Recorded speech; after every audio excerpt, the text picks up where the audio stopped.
자, 서비스 간 통신이 이제 어떻게 되는지를 알려줄게. 오른쪽에는 딜리버리 서비스의 컨트롤러, 레스트 컨트롤러를 하나 켜놨고요. 왼쪽에는 이제 주문 서비스의 컨트롤러를 하나 켜놨어요. 자, 세 가지 방법이 있습니다. 크게 두 가지 방법. 첫 번째는 다이렉트하게 API 서비스를 바로 호출을 해주는 방법이에요. 다이렉트하게. 자, 밑에 그러면 요 오더 컨트롤러의 밑에 부분 여기 3번 있죠? 요거는 잠깐 이제 주석 처리를 좀 해 놓으시고 1번 코드를 한번 열어봅시다. 1번 코드.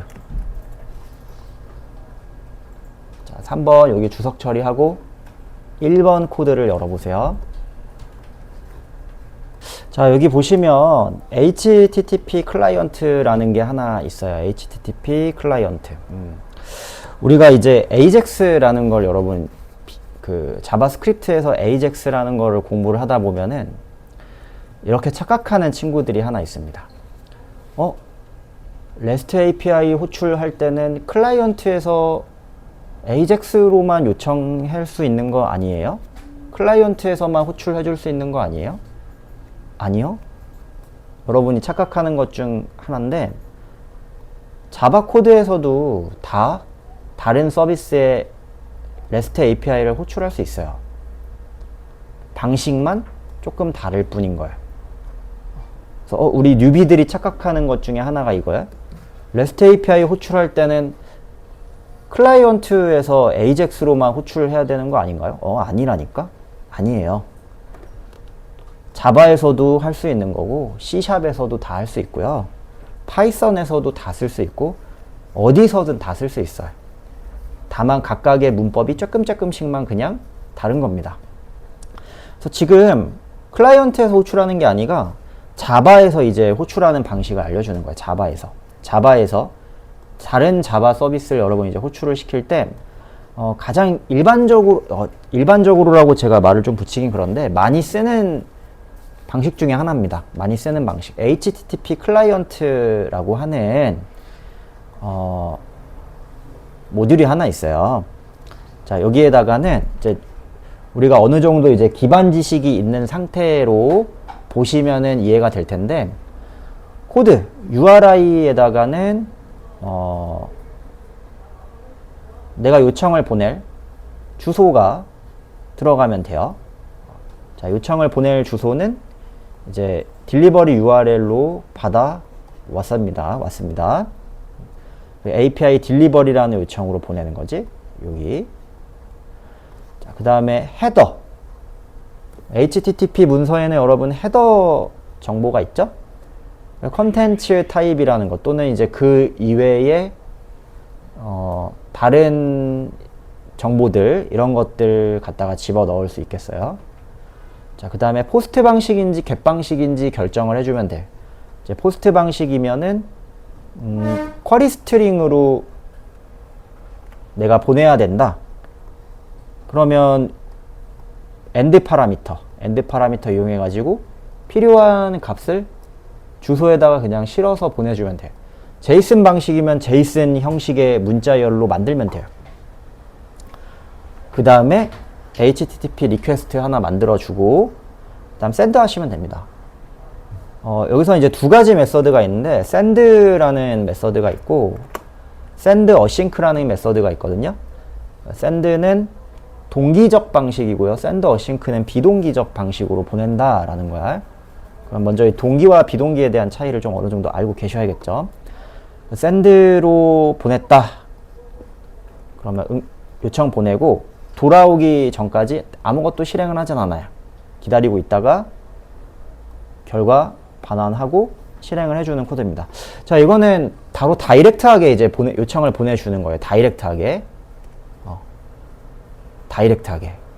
자, 한번 첫 번째 코드 확인을 해봅시다. 코드 약간 수정을 했으니 재실행을 한번 좀 해줘야 될 것 같고요.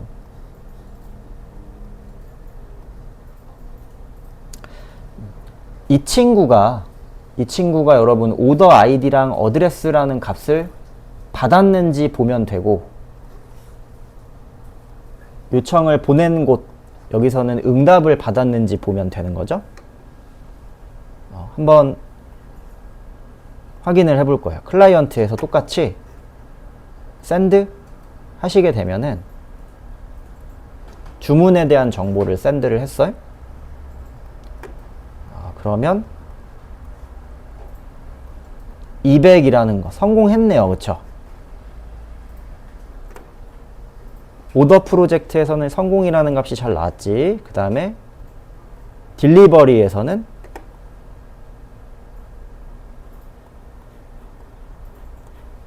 여기 오더 1번에 어드레스 이거 라고 데이터를 받았어요. 그쵸? 자, 확인해봐.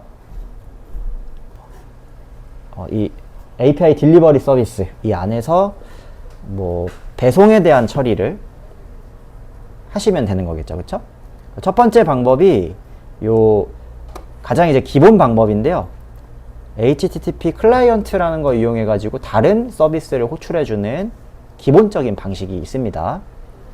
자, 두 번째는 좀 더 간편한 방식인데, 자, 두 번째 방식은 포린 클라이언트라는 모듈을 사용하는 방식이에요.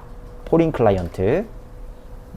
알고 있으면 참 좋은 친구인데 보통 이제 첫 번째처럼을 많이 사용을 하더라고요. 첫 번째처럼. 자, 요거는 주석 처리할 거고요. HTTP 클라이언트 방식, 요거는 주석 처리 일단 해놓을 거고, 포린 클라이언트라는 걸 한번 이렇게 열어주세요.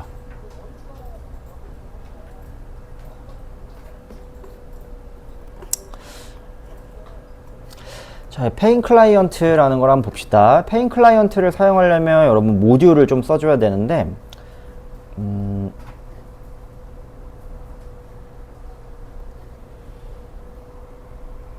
자, 오더의 빌드 그레이드만 한번 그냥 보세요.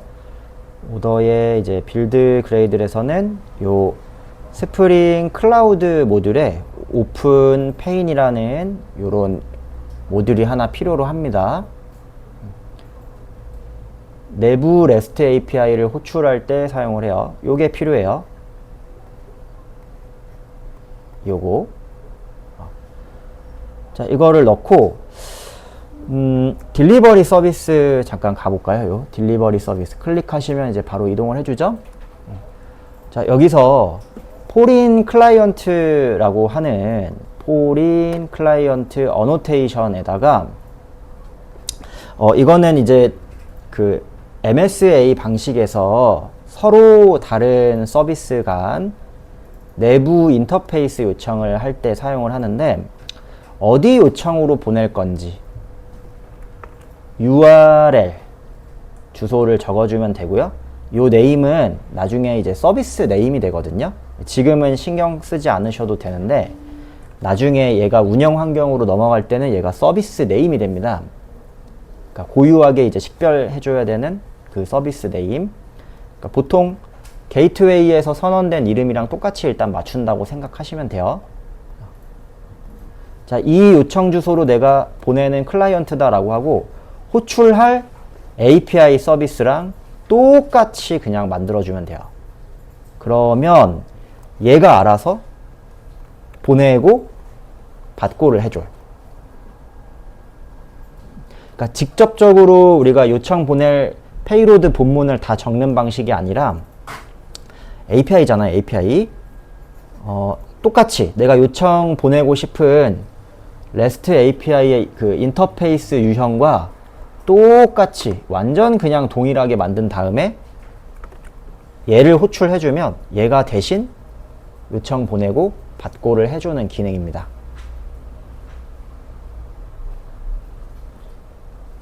이해했어? 그러니까 근본적으로 보낼 때는 요거 HTTP 클라이언트라는 애 쓸 수 있고요. 간편하게 내부 서비스 간 연계 호출을 할 거다. 이 페인 클라이언트라는 애를 쓸 수 있어요. 한번 봐두기만 해. 페인 클라이언트는 어노테이션 달고 그다음에 URL 주소 적어주고 호출할 API 서비스랑 완전 똑같이 작성을 해주면 된다. 자, 이것도 이제 한번 우리가 호출 해봐야겠죠? 자, 여기다가 이제 어드레스랑 그 아이디랑 어드레스만 줬습니다. 호출이 되는지를 한번 볼 거야.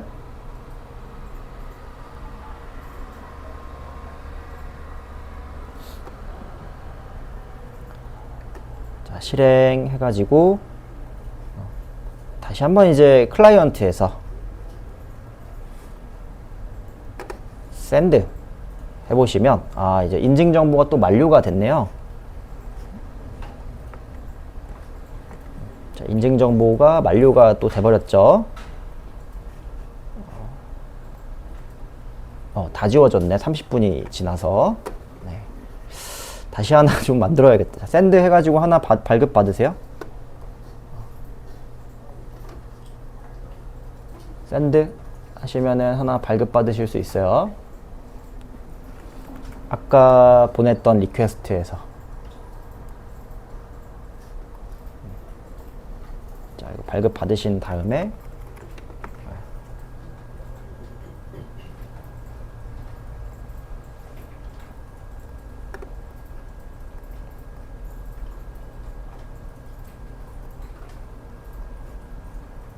자, 이 위쪽에다가 새롭게 발급받은 걸로 넣고 확인해 주셔야 됩니다. 이거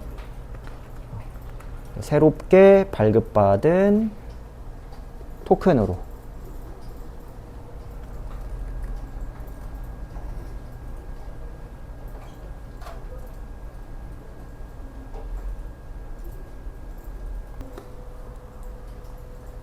새롭게 발급받은 토큰을 여기다가 넣고 다시 이제 실행을 한번 해주시면은 얘도 마찬가지로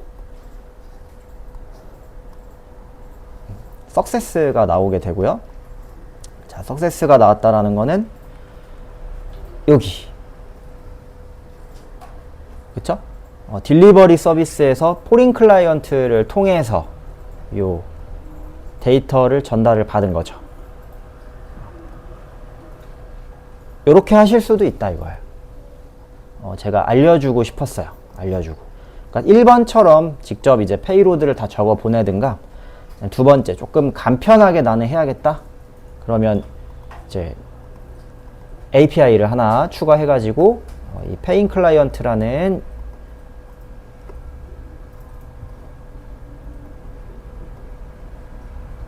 인터페이스를 여러분이 사용하실 수 있습니다. 사용 방법은 똑같이 그냥 내가 호출할 인터페이스 요 유형이랑 완전 똑같이 하나 인터페이스에 선언만 해주면 된다.